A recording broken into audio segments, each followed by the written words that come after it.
Inilunsad ng Department of Agriculture Bicol ang kanilang 20 pesos rice project nitong Biyernes sa isang mall sa lungsod ng Legazpi. Ilan sa mga unang nakinabang ng proyektong ito ang minimum wage earner na si Kimberly Millena na nagtatrabaho bilang empleyado ng LCC Malls. Malaking tulong daw para kay Kimberly ang proyektong ito lalo pat pamahal na ng pamahal ang mga bilihin. 20 pesos na ganitong project, 20 pesos na rice, malaking tulong at malaking ikakatipid namin sa araw-araw. So parang yung 10 kilos kasi pag 'di ba? Ngayon 20 pesos na lang 200, 10 kilos na. San ka pa, 'di ba? Aabot sa 500 na minimum wage earners na nagtatrabaho sa nasabing mall ang nakinabang sa proyekto. Ayon sa Executive Director ng establishmento, maghahatid ng magandang pagbabago sa kanyang mga empleyado ang programang ito ng pamahalaan, lalo na yaong mga maliliit lamang ang kinikita sa pagtatrabaho.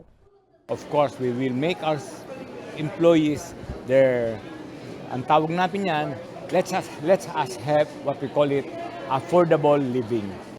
Ayon kay DA Regional Executive Director Rodel Tornilla, maaari ditong bumili ng hanggang 10 kilo kada buwan sa halagang 200 lamang. Bukod sa minimum wage earners, malaking tulong din umano ito para sa mga magsasaka. So, ang aming papel dito is isiguro na may mga maitatanim at makakaani ng malaki yung ating mga magsasaka para sa NFA, mabili niya sa tamang presyo at meron tayong maibigay sa programa na 20 pesos na rice for all.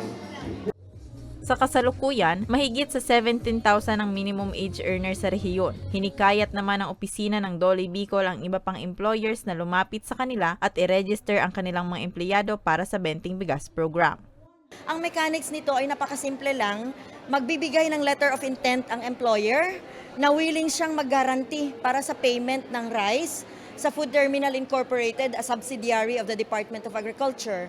At pagkatapos ay mag-enter siya into a MOA with FTI.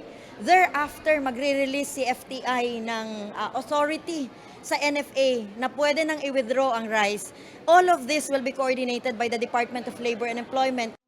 Siniguro naman ng NFA Bicol na sapat ang supply nilang bigas para sa 20 pesos rice project.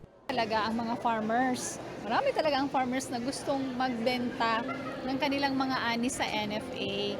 So kami naman ay natutuwa dahil alam naman natin na pag mataas ang bilihan, magkakaroon sila ng magandang return on their income.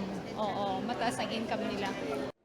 Bukod sa minimum wage earners, prioridad din ng programa ang mga miyembro ng 4Ps, senior citizens, PWDs at solo parent. Ang 20 pesos rice project ay ang ilan sa mga ipinangako ni Pangulong Bongbong Marcos noong ito'y nangangampanya pa lamang. Samantala, dadalhin din ang programang ito sa Camarines Sur at Sorsogon. Para sa mga balitang Tatak Bicol, Rose Bilista.